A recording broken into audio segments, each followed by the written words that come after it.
Hello everyone, Assalamu alaikum.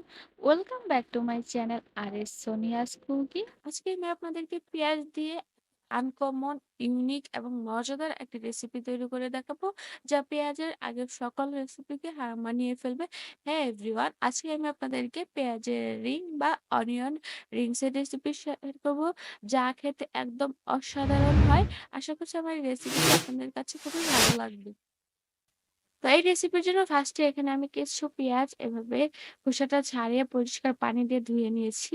এখন আমি একটি ছুরির সাহায্যে এভাবে রিংস এর মতো রাউন্ড শেপ করে কেটে নিচ্ছি এভাবে। এখন মাঝখানে ছোটগুলো এভাবে ছাড়িয়ে নিচ্ছি। আপনাদের কাছে যদি বড় পেঁয়াজ থাকে তাহলে আপনারা কিন্তু বড় পেঁয়াজ দিয়েও করতে পারেন। তো এইভাবে কিন্তু একে, একে আমি সবগুলো রিংস তৈরি করে নিয়েছি। দেখুন আপনারা নিশ্চয়ই দেখে বুঝতে পারছেন। এখন এগুলোকে আমি ২০ থেকে ২৫ মিনিট এরকম পানিতে নরমাল পানিতে ভিজিয়ে রাখবো। যাতে এর এক্সট্রা যে গন্ধটা আছে বা দাগটা আছে সেটা যেন চলে যায়। এখন একটি বাটির ভেতরে আমি নিয়ে নিচ্ছি বেসন। এখানে আমি ১ কাপ পরিমাণ বেসন নিয়েছি। আপনারা আপনাদের পরিমাণ মতো নিবেন। দিয়ে দিচ্ছি হলুদ গুঁড়ো, চাট মসলা, ধনিয়া গুঁড়ো, দিয়ে দিচ্ছি স্বাদ মতো লবণ এবং পরিমাণ মতো চিলি ফ্লেক্স। আপনারা চিলি ফ্লেক্স এর পরিবর্তে যদি মরিচের গুঁড়োটা ইউজ করতে চান তাহলে কিন্তু সেটাও পারবেন। আমি চিলি ফ্লেক্সটা ফ্লেভার এর জন্য ইউজ করেছি। এখন এগুলোকে খুব ভালো মতো মিক্সড করে এর ভেতরে আমি পানি দিয়ে একটা গোলা তৈরি করে নিব। এটা কিন্তু নরমাল টেম্পারেচার এর পানি, মানে নরমাল টেম্পারের যে পানিটা থাকে সেটাই কিন্তু, এটা কোনো কুসুম গরম বা ফুটানো পানি না। তো দেখুন আমার ব্যাটারটা কিন্তু তৈরি হয়ে গিয়েছে এবং এটার কনসিস্টেন্সিটা আমি এরকম রেখেছি। এখন এর ভেতরে ফার্স্টে আমি একটি অনিয়ন রিং বা পেঁয়াজের রিং দিয়ে এভাবে ডিপ করে নিচ্ছি চামচের সাহায্যে।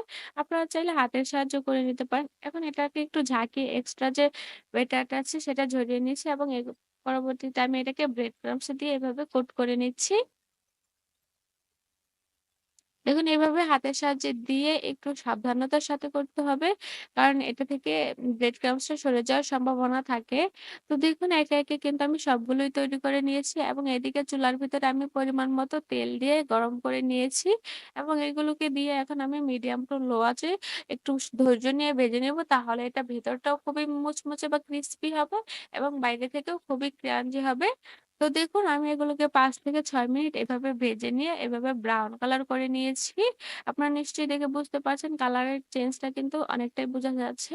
এখন এগুলোকে একটি ছাঁকনার সাহায্যে আমি উঠিয়ে তেলটা ঝরিয়ে উঠিয়ে নিচ্ছি। একে, একে কিন্তু আমি সবগুলো এভাবে তৈরি করে নিয়েছি। নিশ্চয়ই আপনারা দেখে বুঝতে পারছেন। মাশাআল্লাহ আলহামদুলিল্লাহ দেখতেও কতটা সুন্দর হয়েছে। কালারটাও কিন্তু খুবই সুন্দর হয়েছে এবং খেতেও কিন্তু অনেক মুচমুচে, ক্রাঞ্চি, ক্রিসপি হয়ে থাকে। তো এই ছিল আজকে আমার পেঁয়াজের রিং বা অনিয়ন রিংস এর খুবই মজাদার একটি রেসিপি। আমার রেসিপি যদি আপনাদের কাছে ভালো লাগে থাকে অবশ্যই লাইক, কমেন্ট, শেয়ার দিয়ে আমাদের পাশেই থাকবেন এবং এরকম আরো নিত্য নতুন রেসিপি পেতে আমাদের চ্যানেলটা এখনই সাবস্ক্রাইব করে রাখুন। আজকের মতো এখানেই বিদায় নিচ্ছি। সবাই ভালো থাকবেন। আল্লাহ হাফেজ।